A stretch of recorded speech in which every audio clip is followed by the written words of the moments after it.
ശ്രീമന്നാരായണീയം ദശകം 12 വരാഹാവതാരം ശ്ലോകം 4.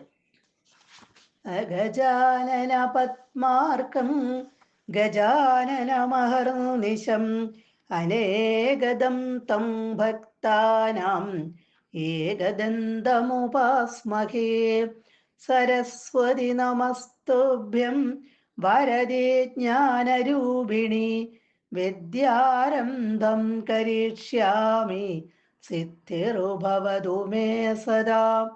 ഗുരുർബ്രഹ്മ ഗുരുർവിഷ്ണുർഗുരുർദേവോ മഹേശ്വര ഗുരുഃ സാക്ഷാത് പരം ബ്രഹ്മ തസ്മൈ ശ്രീ ഗുരവേ നമഃ. ഓം നമോ ഭഗവതേ വാസുദേവായ. അങ്കുഷ്ടമാത്രവപുരുത്പതിത പുരസ്താത് ഭൂയോധ കുംഭിസദൃശ സമജൃംധദസ്ത്വം അഭ്രേ തഥാവിധമുദീക്ഷ്യ ഭവന്തമുച്ചൈർ വിസ്മേരതാം വിധിരഗാത് സഹസൂനുഭിസ്വൈ. കഴിഞ്ഞ ശ്ലോകത്തിൽ നമ്മൾ കണ്ടു, ഭഗവാനെ മനസ്സിൽ ധ്യാനിച്ചുകൊണ്ട് ഭൂമി വെള്ളത്തിൽ ആഴ്ന്നു പോകുന്നതിനെ കുറിച്ച് സങ്കടപ്പെട്ട ബ്രഹ്മാവിൻ്റെ മൂക്കിൽ നിന്ന് ഒരു പന്നിക്കുഞ്ഞിന്റെ ആകൃതിയോടെ ഭഗവാൻ അവതരിക്കുന്നത്.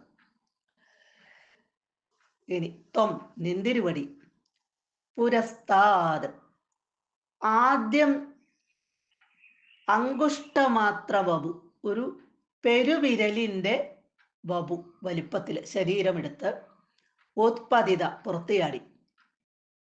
ബ്രഹ്മാവിന്റെ മൂക്കിൽ നിന്നും പുറത്തേക്ക് വരുമ്പോൾ ഭഗവാൻ ഒരു പെരുവിരലിന്റെ വലിപ്പമേ ഉണ്ടായിരുന്നുള്ളൂ, ഒരു പന്നിക്കുഞ്ഞാണത്. അധ ഭൂയ, പിന്നെ ക്രമേണ കുംഭി സദൃശ, കുംഭി എന്ന് പറഞ്ഞ ആനയാണ് ഇവിടെ, കുംഭി സദൃശ ആനയുടെ വലിപ്പത്തിൽ സമജൃംഭത വളർന്നു. പെട്ടെന്ന് തന്നെ ഒരു ആനയുടെ വലിപ്പത്തിൽ അങ്ങോട്ട് വളർന്നു.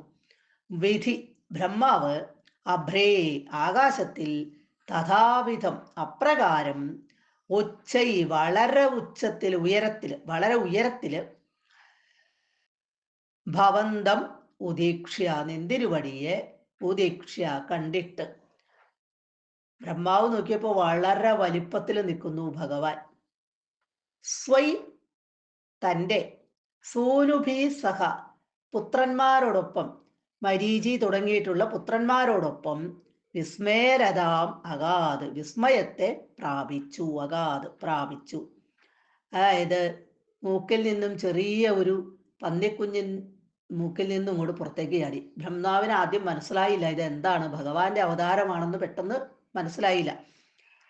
പിന്നെ അതങ്ങോട്ട് ഭയങ്കര വലിപ്പം വെച്ചു, ആനയുടെ വലിപ്പം വെച്ചു. അങ്ങനെ ഉയർന്ന ശരീരത്തോടു കൂടി, വലിയ ശരീരത്തോടു കൂടി നിൽക്കുന്നത് കണ്ടപ്പോൾ ബ്രഹ്മാവ് തൻ്റെ പുത്രന്മാരോടൊപ്പം നിന്ന് അത്ഭുതപ്പെട്ടു. ഇതെന്താണ് ഈ കാണുന്നത്, ഇത് എന്ത് കാഴ്ചയാണ് എന്ന് കരുതി അത്ഭുതപ്പെട്ട് നിന്നു. സർവത്ര ഗോവിന്ദ നാമസങ്കീർത്തനം, ഗോവിന്ദ ഗോവിന്ദ.